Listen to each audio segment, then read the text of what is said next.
Hi, welcome to the debut episode of Bedtime Stories. Today I'll be reading from the Brothers Grimm, The 12 Dancing Princesses.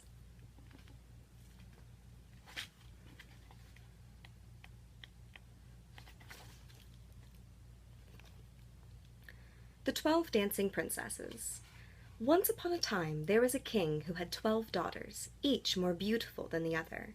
They slept together in a hall where their beds stood close to one another. At night, when they had gone to bed, the king locked the door and bolted it. But when he unlocked it in the morning, he noticed that their shoes had been danced to pieces, and nobody could explain how it happened.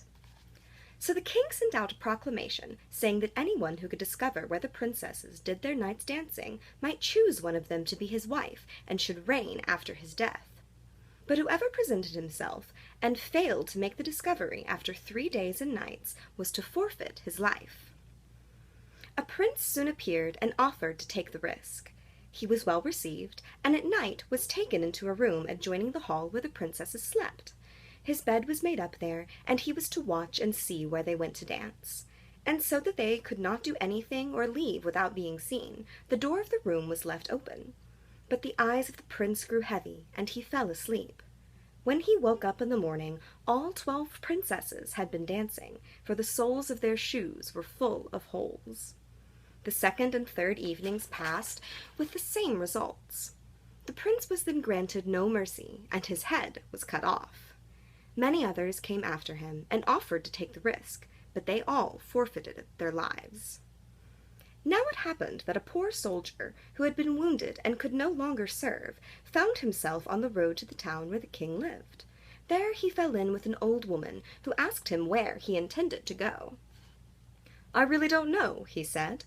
And he added in fun, "I should like to discover where the king's daughters dance their shoes into holes, and after that I should like to become king." "That is not so difficult," said the old woman. "You must not drink the wine which will be brought to you in the evening, but must pretend to be fast asleep." Whereupon she gave him a short cloak, saying, When you wear this, you will be invisible, and then you can slip out after the 12 princesses." When the soldier heard this good advice, he considered it seriously, plucked up the courage to appear before the king, and offered himself as suitor. He was as well received as the others, and was dressed in royal garments. In the evening, when bedtime came, he was conducted to the anteroom. As he was about to go to bed, the eldest princess appeared, bringing him a cup of wine. But he had fastened a sponge under his chin, and let the wine run down into it, so that he did not drink one drop. Then he lay down, and when he had been quiet a little while, he began to snore, as though in the deepest sleep. The 12 princesses heard him and laughed. The eldest said he too must forfeit his life. Then they got up, opened cupboards, chests, and cases, and brought out their beautiful dresses. They decked themselves before the glass, skipping about and reveling in the prospect of the dance. Only the youngest sister said, "I don't know what it is. You may rejoice, but I feel so strange. A misfortune is certainly hanging over us." "You are a little goose," answered the eldest. "You are always frightened. Have you forgotten how many princes have come here in vain? Why, I need not have given the soldier a sleeping draught at all. The blockhead would never have awakened." When they were all ready, they looked at the soldier, but his eyes were shut, and he did not stir. So they thought they would soon be quite safe. Then the eldest went up to one of the beds and knocked on it. It sank into the earth, and they descended through the opening one after another, the eldest first. The soldier, who had noticed everything, did not hesitate long, but threw on his cloak and went down behind the youngest. Halfway down, he trod on her dress. She was frightened, and said, "What was that? Who is holding on to my dress?"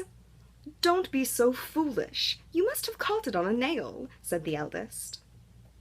Then they went right down, and when they had got quite underground, they stood in a marvelously beautiful avenue of trees. All the leaves were silver, and glittered and shone. The soldier thought, "I must take some token with me," and as he broke off a twig, a sharp crack came from the tree. The youngest cried out, "All is not well! Did you hear that sound?" "Those are triumphal salutes because we have eluded our prince," said the eldest. Next they came to an avenue where all the leaves were of gold, and at last into a third where they were of shining diamonds. From both these the soldier broke off a twig, and there was a crack each time which made the youngest princess start with terror. But the eldest maintained that the sounds were only triumphal salutes. They went on faster, and came to a great lake. Close to the bank lay 12 little boats, and in every boat sat a handsome prince. They had expected the 12 princesses, and each took one with him, but the soldier seated himself by the youngest. Then said her prince, "I don't know why, but the boat is much heavier today. I am obliged to row with all my strength to get it along."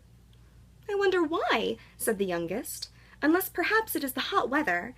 It is strangely hot." On the opposite side of the lake stood a splendid, brightly lighted castle from which came the sound of the joyous music of trumpets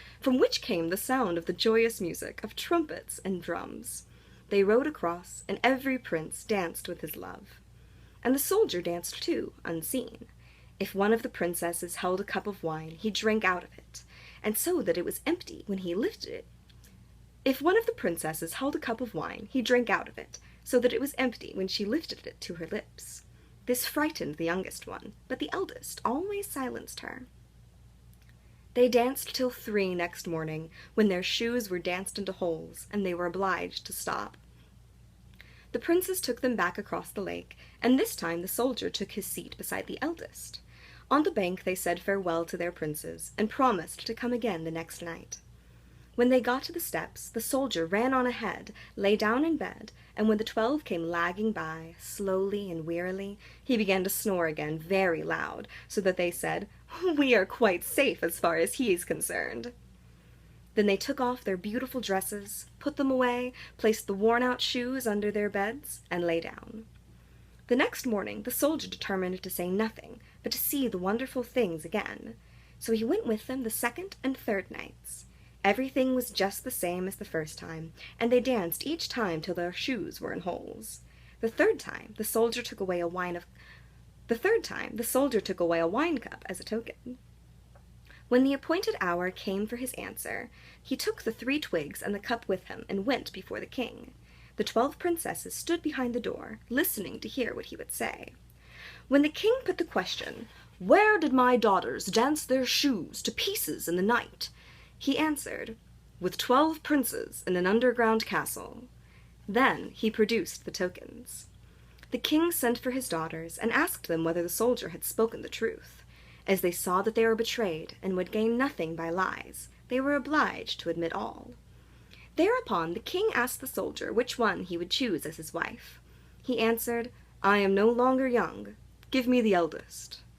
So the wedding was celebrated that very day, and the kingdom was promised to him on the king's death.